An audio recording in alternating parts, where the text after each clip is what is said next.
नमस्कार दोस्तों, मैं प्रेरणा शर्मा एक बार फिर हाजिर हूँ आप सभी के समक्ष प्रोविजन पर।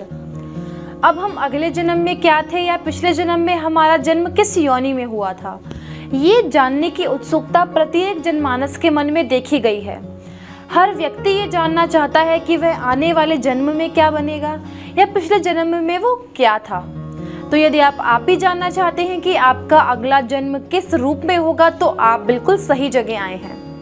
जी हाँ दोस्तों, आज की वीडियो में हम आपको बताएंगे मनुष्य के कौन से कर्म हैं जिन्हें करने से उसको मनुष्य योनि में जन्म मिलता है, और मनुष्य के ऐसे कौन से कर्म हैं जो करने से उसे भेड़िया या गधे के रूप में जन्म मिलता है। तो आज की हमारी इस वीडियो में हमारे साथ जुड़े रहिए, और वीडियो पसंद आई हो तो वीडियो को लाइक अवश्य करें। दोस्तों, महापुराण गरुड़ पुराण में हमारे पाप और पुण्य का एक एक लेखा जोखा है कि कौन सा कर्म करने से हमें किस योनि में जन्म मिलेगा, या कितना क्या कर्म करने से हमें नरक प्राप्ति होगी या स्वर्ग प्राप्ति होगी। गरुड़ पुराण में यह तक भी लिखा है कि हमें बस कर्म करना है। कर्म चाहे अच्छा हो या बुरा हो, उसका फल अवश्य ही मिलेगा, और उसका फल निर्धारण करने वाला केवल एक ही है, वह परम पूज्य परमात्मा। हमारा कार्य बस इतना है, कर्म करते जाना और उसके फल का इंतजार करना। गरुड़ पुराण में तो यहाँ तक भी लिखा है कि मनुष्य के कर्मों के आधार पर उसको कौन कौन सी यातनाएं मिलती हैं, कौन कौन सी सजाएं मिलती हैं।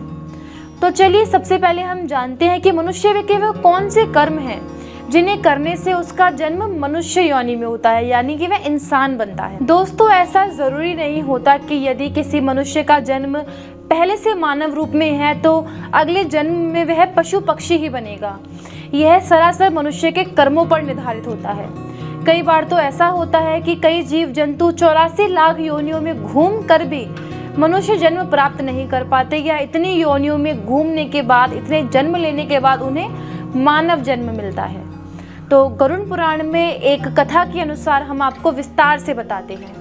एक बार कई सारे ऋषियों ने महर्षि वेद व्यास से पूछा कि कृपया कर आप हमें यह बताइए कि मनुष्य का जो जन्म निर्धारण है वह किस प्रकार से होता है। तो महर्षि वेद व्यास ने विस्तार से सभी को बताया कि जो भी मनुष्य पराई स्त्री के साथ संबंध बनाता है, या एक स्त्री का अपमान करता है, या अपनी धर्म पत्नी को बुरे वक्त में अकेला छोड़ देता है, जब दुनिया उसके खिलाफ हो, उसका साथ नहीं देता, ऐसी मनुष्य को भेड़, सियार, कुत्ते, बगुले, इन सब का जन्म मिलता है। इसके बाद जाकर कहीं उसे मनुष्य का जन्म मिलता है।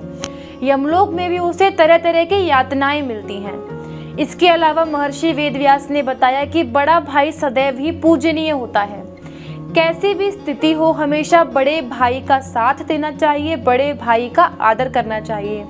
और जो भी व्यक्ति अपने बड़े भाई का निरादर करता है, उसका अपमान करता है, उसे क्रौंच नामक पक्षी जैसा जन्म मिलता है।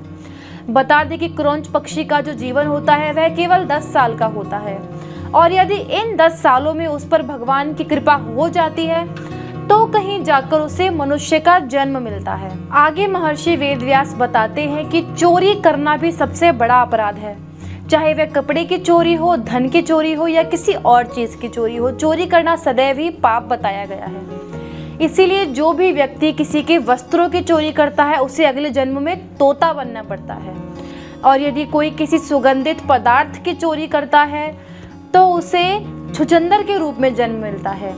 अब यहाँ पर अर्थ यह है कि चोरी छोटी हो या बड़ी हो, चोरी चोरी होती है। इसलिए परिस्थिति कोई भी हो, किसी भी परिस्थिति में चोरी की गई हो, चोरी चोरी ही कहलाएगी। ये नहीं कहलाया जाएगा कि उसका समय खराब था इसीलिए उसने चोरी करी।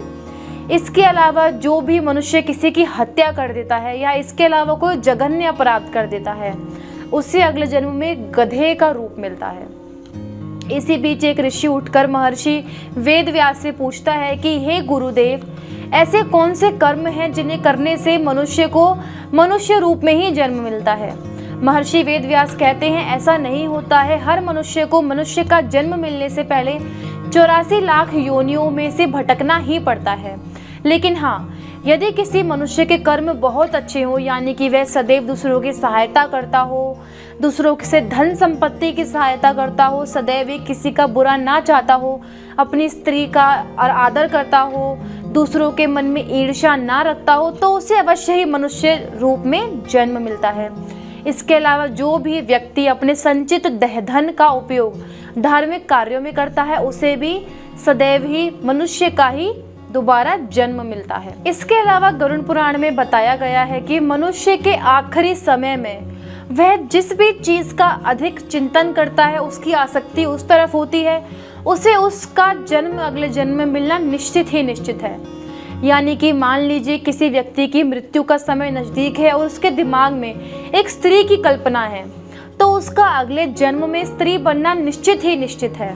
और यदि किसी मनुष्य के दिमाग में अंतिम समय में भगवान का नाम है तो उसके लिए मुक्ति के द्वार खुल जाते हैं, उसके वह कर्म उसके अगले जन्म में काम आते हैं। इसीलिए कहा जाता है ना कि मृत्यु के समय सदैव राम का नाम लेना चाहिए।